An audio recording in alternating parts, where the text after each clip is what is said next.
Hello, students. We were studying the chapter Devotional Paths to the Divine, and this is the part 2 of this chapter. In this video, we will discuss about Basavana's Vireshwaism and other topics. So, let's start with the topic Basavana's Vireshwaism. Basavanna. Who was Basavanna? Basavanna was the pioneer of Vireshaiva movement because this movement was initiated by him and his companions. So let's start the topic. We noted earlier the connection between Tamil Bhakti movement and temple worship. Tamil Bhakti movement and temple worship. This in turn led to a reaction that is best represented in the Vireshaiva movement initiated by Basavanna and his companions like Allama Prabhu, Akka Mahadevi. This movement began in Karnataka in the mid 12th century. When this movement was started in mid 12th century means around 1150, right, in Karnataka.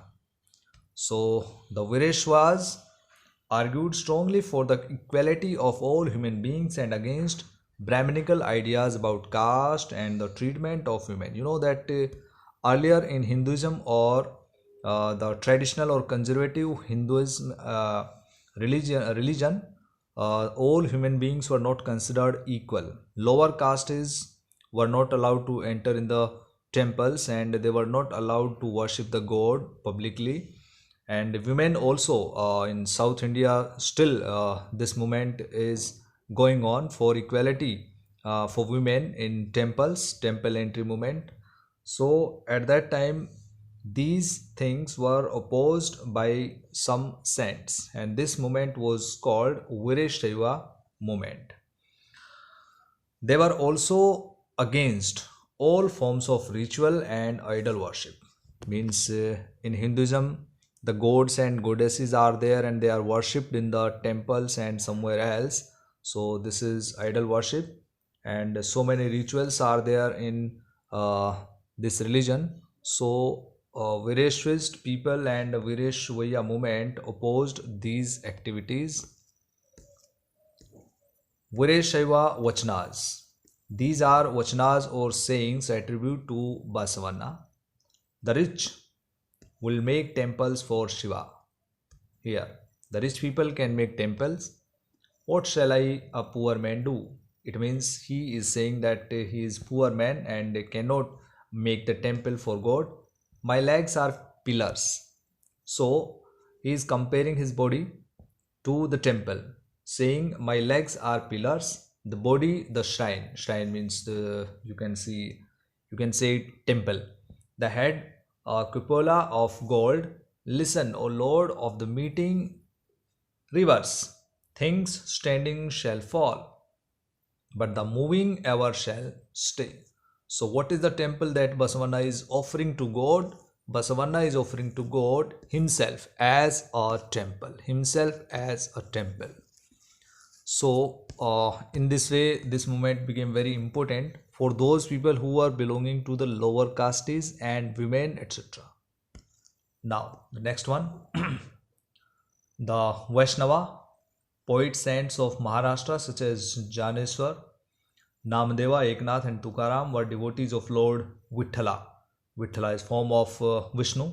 Devotion around Lord Vithala gave rise to the Varkari sect, which lay emphasis on an annual pilgrimage to Pandharpur. So let's discuss about the saints of Maharashtra. From the 13th to 17th century, 13th to 17th centuries, Maharashtra saw a great number of saint poets, those who used to write for praising the god, one kind of god, whose songs in simple Marathi continue to inspire people.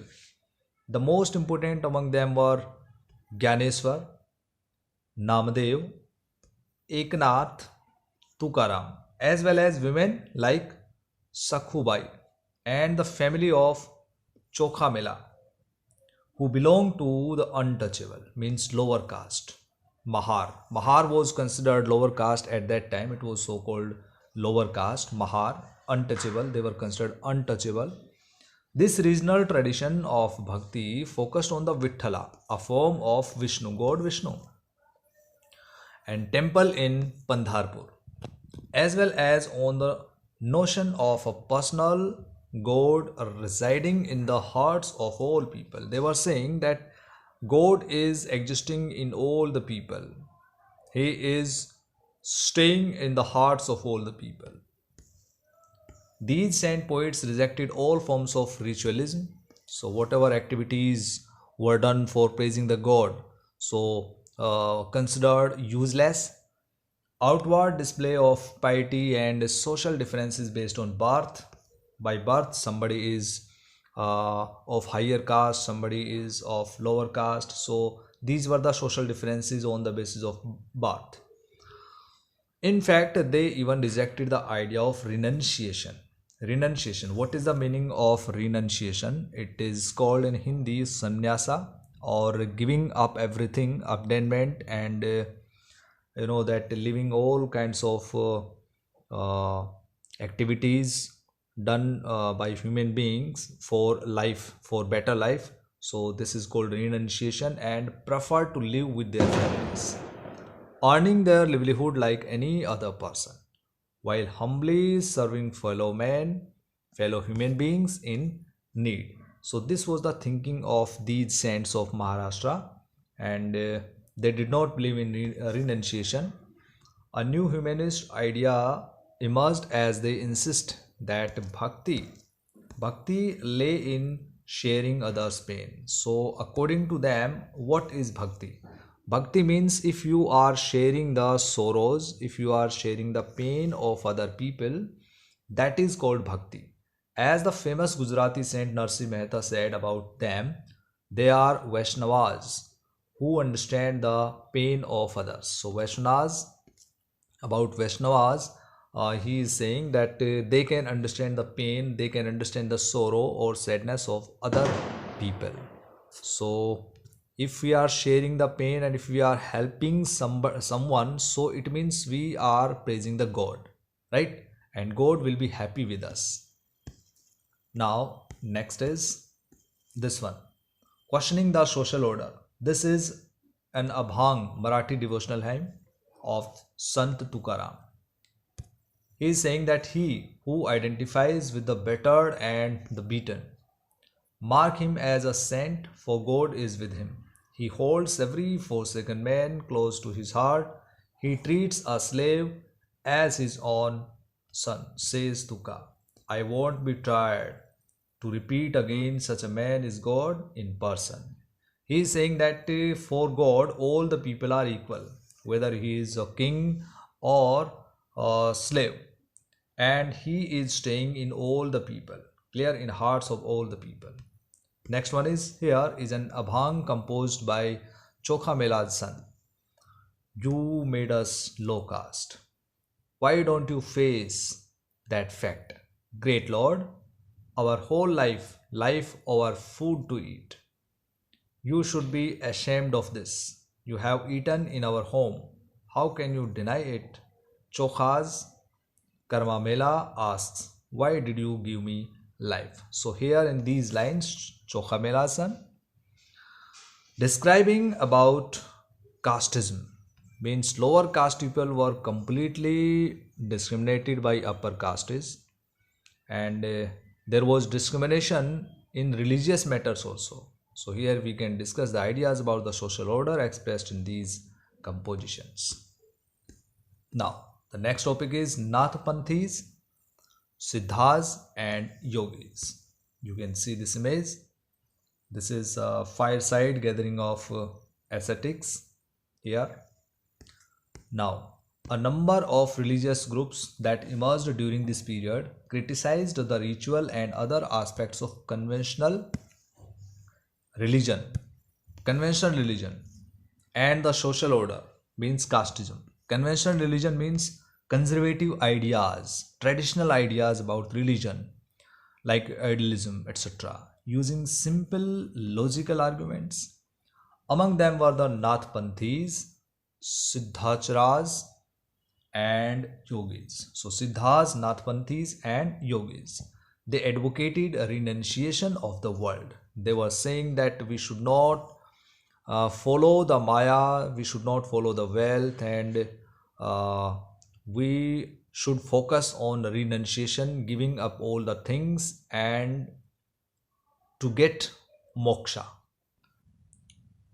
To them, the path to salvation lay in meditation on the formless ultimate reality and the realization of oneness with it. It means Nathpanthis, Siddhas, and Yogis believed in one God who is the formless and who is ultimate reality. And to get him, meditation is the main path. To achieve this, they advocated intense training of the mind and body through practices like yogasanas, breathing exercises, and meditation. So these groups became particularly popular among low castes because they did not focus on idealism, they did not focus on ritualism and other conservative ideas or thinking. So low caste people fond of their ways of meditation and other practices to get moksha. Their criticism of conventional religion created the ground for devotional religion to become a popular force in northern India. So they became very popular. Their ideas also became very popular. Now the next one is Islam and Sufism. Here the sons had much in common with the Sufis, so much so that it is believed that they adopted many ideas of each other. Sons, saints in Hinduism, they opposed the conservative ideas of Hindu religion. They opposed idealism. They opposed ritual practices and other traditional and conservative ideas of Hindu religion. Same kinds of things was with Sufis. Sufis opposed the conservative ideas of Islam.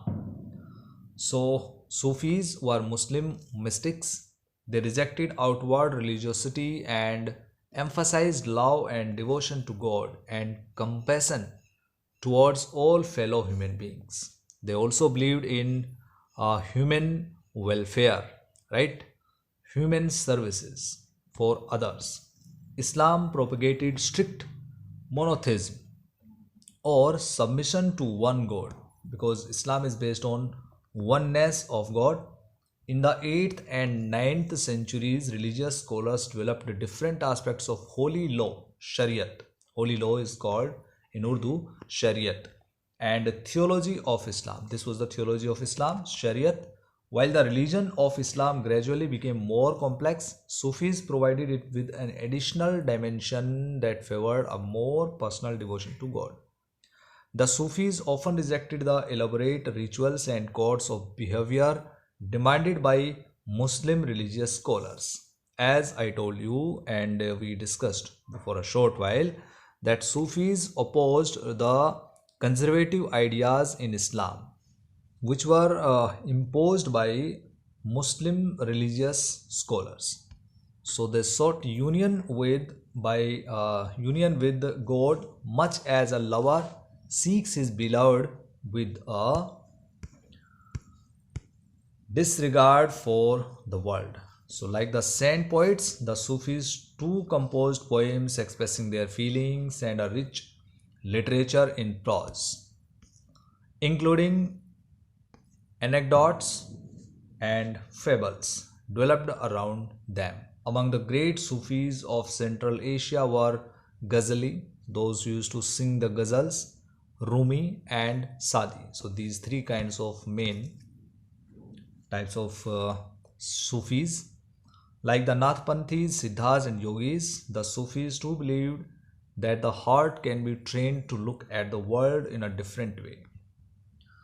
They developed elaborate methods of training using jikr. What is jikr? Chanting of a name or sacred formula. This is jikr. And contemplation, sama means singing something, and raqs, dancing, discussion of parables, breath control, etc. So all these kinds of activities, if we do these, we can be with the god, we can praise the god under the guidance of a master or peer. So peer was called master, master was called peer. Thus emerged the silsilas. Silsilas, a spiritual genealogy of Sufi teachers, each following a slightly different method that was known as tariqa of instruction and ritual practices. So this was the process of training for a person.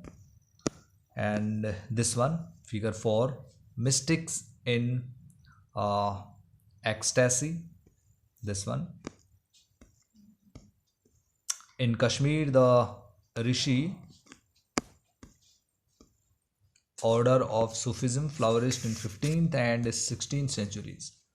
This order was established by Sheikh Nuruddin Wali, also known as Nund Rishi, and had a deep impact on the life of people in Kashmir. A number of shrines dedicated to Rishi saints can be found in many parts of Kashmir. A large number of Sufis from Central Asia settled in Hindustan from the 11th century onwards. You remember about Delhi Sultanate age in the 13th century, and before that the attacks by Muhammad Ghori and Ghazni. So when several major Sufi centers developed all over the subcontinent, the Chishti Silsila was among the most influential orders. It had a long line of teachers like Khwaja Muinuddin Chishti of Ajmer, this one, Kutubuddin Bakhtiyar Kaki of Delhi, Baba Farid of Punjab, Khwaja Nizamuddin Aulia of Delhi, and Banda Nawaz Gisudaraz of Gulbarga. The Sufi masters held their assemblies in their khankas. So khankas were the places where Sufis held their assemblies and the meetings, auspices. Devotees of all descriptions, including members of the royalty and nobility and ordinary people, flocked to these khankas. So all people used to assemble. They discussed spiritual matters, sought the blessings of the saints in solving their worldly problems, or simply attended the music and dance sessions. So these were the activities done in the khankas or hospices. After that, often people attributed Sufi masters with miraculous powers that could relieve others of their illness and troubles and other problems. So they used to do these activities. The tomb or dargah of a Sufi saint became a place of pilgrimage to which thousands of people of all faiths thronged. They used to come there at dargah, right, finding the Lord. Jalaluddin Rumi was a great 13th century Sufi poet from Iran, and he wrote in Persian language. Here is an excerpt from his work. He was not on the cross of the Christians. He is saying about Christianity. I went to the Hindu temples. In none of them was there any sign. It means he did not find the God in temples as well as in church. He was not on the heights or in the lowlands, nowhere. I went to the Kaaba of Mecca. He was not there. I asked about him from Avicenna, the philosopher. He was beyond the range of Avicenna. I looked into my heart. In that his place, I saw him. He was in no other place. So here Jalaluddin Rumi is focusing and emphasizing that God is nowhere, but he is everywhere inside the heart, inside the human beings, inside the living beings, all kinds of people on the earth. So there is no use of worshipping gods in temples, church and masjids, etc. So dear students, in this video we have discussed these topics. In the next video we'll discuss about the new religious developments in North India. Thank you. Have a nice day.